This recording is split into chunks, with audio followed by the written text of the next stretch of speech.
প্রদান করার জন্য আমি বিনীতভাবে অনুরোধ করছি। সাদ্দাম হোসেন ভাই, একটু সময় নেওয়া আমাদের সবসময়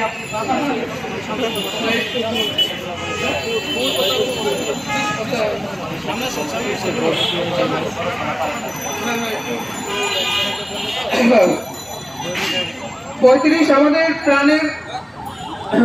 আমাদের প্রাণের দাবি।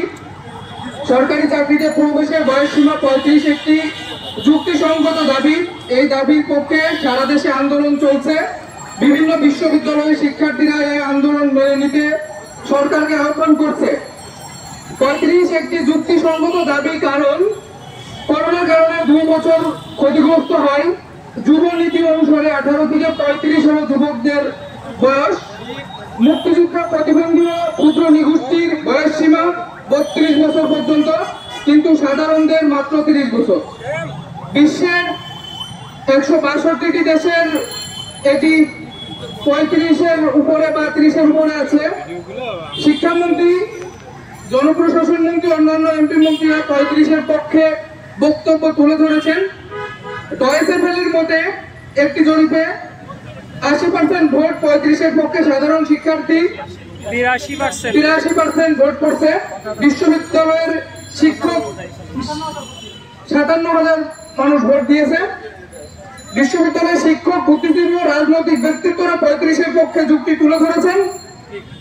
আমি মনে করি যে এটা যদি হয় তাহলে আত্মহত্যা কমবে, শিক্ষার্থীরা মানব সম্পদে অর্থাৎ জনশক্তিতে রূপান্তরিত হবে, হতাশা থেকে মুক্তি লাভ করবে বলে আমি মনে করি।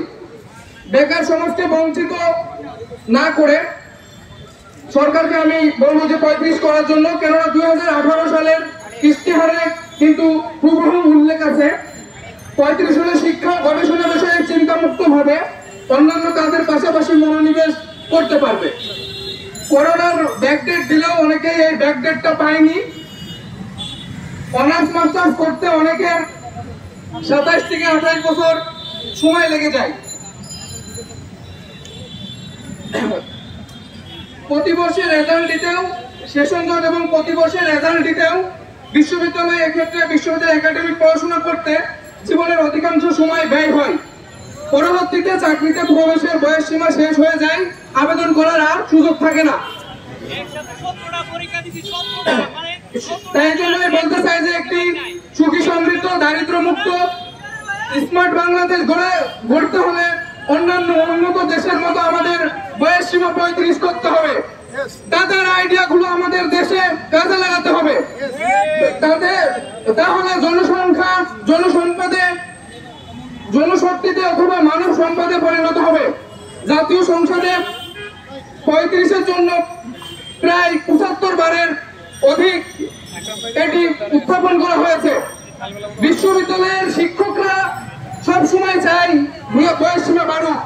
বুদ্ধিজীবী, সুশীল সমাজ এবং সাংবাদিক, পুলিশ সবাই চাই যে সর্বস্তরে জনগণ চাই 35 বাড়ুক, 30 থেকে 35 হোক। বঙ্গবন্ধুর কথায় আমি বলতে চাই, ওনাকে আমি এই আন্দোলনের সাথে যুক্ত করতেছি। ওনার একটা বাণী আছে যে স্বাধীনতা আমার পূর্ণ হবে না যদি না এদেশের দারিদ্রতা মুক্ত না হয় এবং বেকার সমাজ চাকরি না পায়। এবং তিনি অন্য আরো একটি কথা উল্লেখ করেছেন যে যদি কেউ ন্যায্য কথা বলে এবং সে যদি সংখ্যায় একজনও হয় তাহলে আমরা তার কথা মেনে নেব।